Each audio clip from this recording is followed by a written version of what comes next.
The graphical interfaces we rely on every day are designed to hide complexity, but when you manage a production server, that visual comfort layer is stripped away, dropping you into a raw, text-based environment.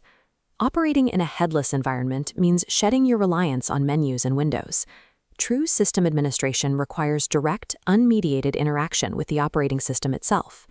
In this space, there are no settings panels to click through. If you cannot read and edit a system's raw text files directly from the command line, you are entirely locked out of configuring, securing, or repairing that machine. This is your primary gateway for text manipulation. Looking at the startup interface for Vim, specifically version 8.1.2269, you are presented with only the sparsest command instructions, demanding that you already know how to navigate its interface. Competence in terminal-based editors provides the direct access necessary to modify system logic and configurations at their source. Once you establish control over a local machine, the next immediate challenge is movement. You often need to rapidly transfer a payload from one system to another without taking the time to deploy and secure a permanent web server. This split terminal shows the solution. In the top pane, invoking Python 3's HTTP module transforms a static machine into a temporary web host on port 8000. Shift to the bottom pane. On the receiving machine, a web-get command points to the host's IP and pulls down the target file. This creates an immediate invisible bridge between two distinct nodes. The host opens a localized port, and the receiver requests the payload straight across the network. This ad hoc networking technique gives you the agility to distribute payloads rapidly across an environment, then immediately sever the connection without leaving a vulnerable infrastructure footprint behind. But executing commands directly in the foreground carries operational risk. Running an unchecked script can instantly freeze your active session. If a process enters an infinite loop, it monopolizes the terminal. It refuses to hand control back to the prompt, completely blocking any further administrative input and locking you out of the workspace. This terminal shows a runaway script printing a wall of looping text. To break the freeze, you apply a precise keystroke shown at the bottom, Ctrl-Z. Notice the system's immediate response. It outputs a confirmation line stating that the background script is now stopped. You haven't killed the program. Instead, you've instructed the Linux kernel to send a SIG-TSTP signal, suspending the process state entirely and forcing it to yield control back to your keyboard. Entry-level users react to terminal lockups by closing the window and starting over.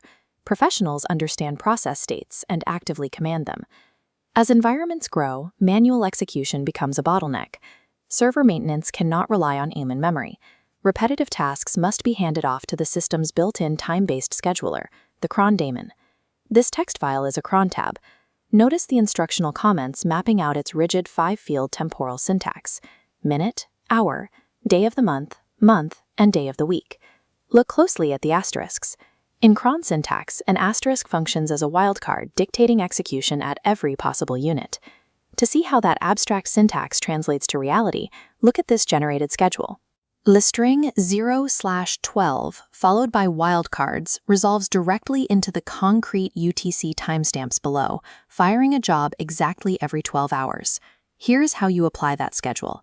Inside the red box, we append a recursive copy command to back up a directory immediately after the time parameters. Now look at the end of the line.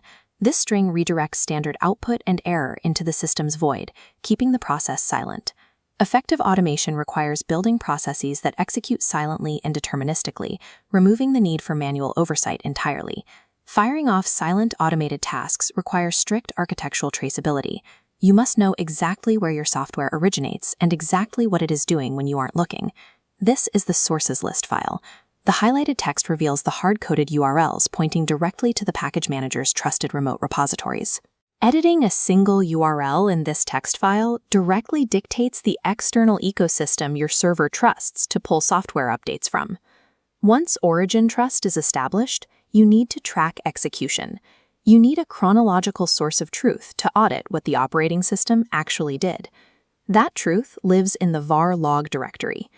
Looking at this terminal output, you can see dense, persistent records of every daemon behavior. These separate into specific utilities. We can trace incoming web traffic in Apache 2, audit intrusion prevention in fail2ban, and verify raw firewall rules via UFW. System logs are not passive reading material. When troubleshooting a failure, they are the sole empirical evidence of your server's true health and security posture. A completely secure, efficient operating system is a highly structured environment where every process snaps logically into place. Proficiency comes from understanding how these commands shift the system state across the network, the schedule, and the audit logs. Look at this structure. Your administration rests entirely on 3 interconnected pillars: initializing actions locally at the terminal, scaling them through time-based automation, and verifying results through chronological logs. Bypass the graphical interface, open a raw terminal, automate a single background task, and audit the results in real time. That is how you command the machine.